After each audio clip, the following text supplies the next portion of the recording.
शास्त्रियों और फरीसियों से सावधान। अध्याय 23। तब यीशु ने भीड़ से और अपने चेलों से कहा, शास्त्री और फरीसी मूसा की गद्दी पर बैठे हैं, इसलिए वे तुमसे जो कुछ कहें वह करना और मानना, परंतु उनके से काम मत करना, क्योंकि वे कहते तो हैं पर करते नहीं। वे एक ऐसे भारी बोझ को जिनको उठाना कठिन है बांधकर उन्हें मनुष्यों के कंधों पर रखते हैं, परंतु स्वयं उसे अपनी उंगली से भी सरकाना नहीं चाहते। वे अपने सब काम लोगों को दिखाने के लिए करते हैं। वे अपने ताबीजों को चौड़ा करते और अपने वस्त्रों को कोड़े बढ़ाते हैं। भोज में मुख्य मुख्य स्थान और सभा में मुख्य मुख्य आसन, बाजार में नमस्कार और मनुष्य में रब्बी कहलाना उन्हें भाता है। परंतु तुम रब्बी न कहलाना, क्योंकि तुम्हारा एक ही गुरु है और तुम सब भाई हो। पृथ्वी पर किसी को अपना पिता न कहना, क्योंकि तुम्हारा एक ही पिता है जो स्वर्ग में है, और स्वामी भी न कहलाना, क्योंकि तुम्हारा एक ही स्वामी है अर्थात मसीह। जो तुम्हें बड़ा हो वह तुम्हारा सेवक बने।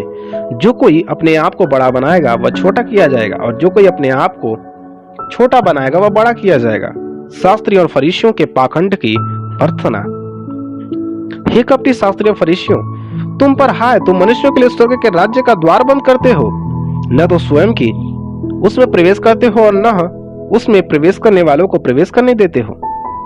हे कपटी शास्त्री और फरीसियों, तुम पर हाय, तुम विधवाओं के घरों को खा जाते हो और दिखाने के लिए बड़ी देर तक प्रार्थना करते रहते हो, इसलिए तुम्हें दिग्दंड मिलेगा।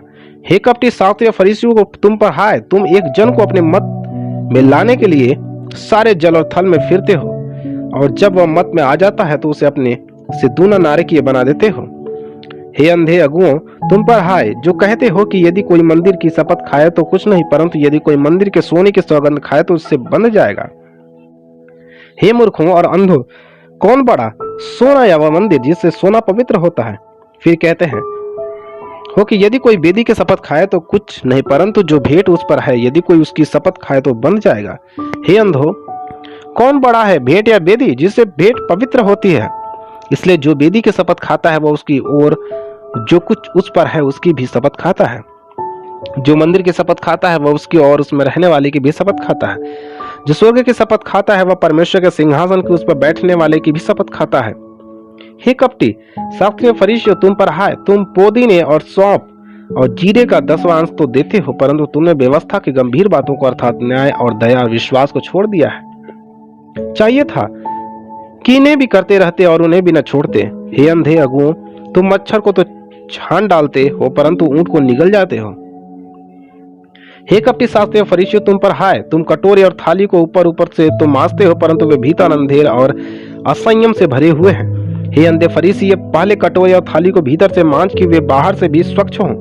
हे कपटी शास्त्री और फरीसियों, तुम पर हाय, तुम चूना फिरी हुई कब्रों के समान हो, जो ऊपर से तो सुंदर दिखाई देती है परंतु भीतर मुर्दों को हड्डियों और सब प्रकार की मलिनता से भरी है।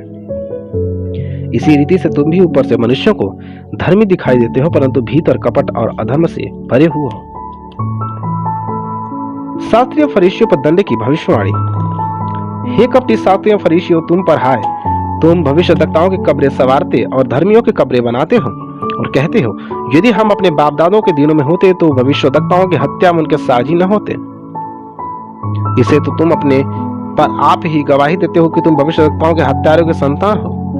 अतः तुम अपने बाप दादों के पाप का घड़ा पूरी तरह भर दो। हे सांपों के करैते के बच्चों, तुम नरक के दंड से कैसे बचोगे? इसलिए देखो, मैं तुम्हारे पास भविष्यद्वक्ताओं और बुद्धिमानों और शास्त्रियों को भेजता हूँ, और तुम उनमें से कुछ को मार डालोगे और क्रूस पर चढ़ाओगे, और कुछ को अपने राज आराधनालयों में कोड़े मारोगे, और एक नगर से दूसरे नगर में खदेड़े फिरोगे। जिसे धर्मी हाबिल से लेकर बिरिक्याह के पुत्र जकरयाह तक, जिसे तुमने मंदिर और वेदी के बीच में मार डाला था, जितने धर्मियों का लहू पृथ्वी पर बहाया गया है वह सब तुम्हारे सिर पर पड़ेगा। मैं तुमसे सच कहता हूँ, ये सब बातें इस समय के लोगों पर आ पड़ेंगी। यरूशलेम के लिए विलाप। हे यरूशलेम, हे यरूशलेम, तू भविष्यद्वक्ताओं को मार डालता और जो तेरे पास भेजे गए उन पर पथरवाह करता है। कितनी ही बार मैंने चाहा कि जैसे मुर्गी अपने बच्चों को अपने पंखों के नीचे इकट्ठा करती है, वैसे ही मैं भी तेरे बालकों को इकट्ठा कर लूं, परंतु तुमने न चाहा। देखो, तुम्हारा घर तुम्हारे लिए उजाड़ छोड़ा जाता है। क्योंकि मैं तुमसे कहता हूं कि जब तक तुमने कहोगे धन्य है वह जो प्रभु के नाम से आता है, तब तक तुम मुझसे फिर कभी ना देखोगे।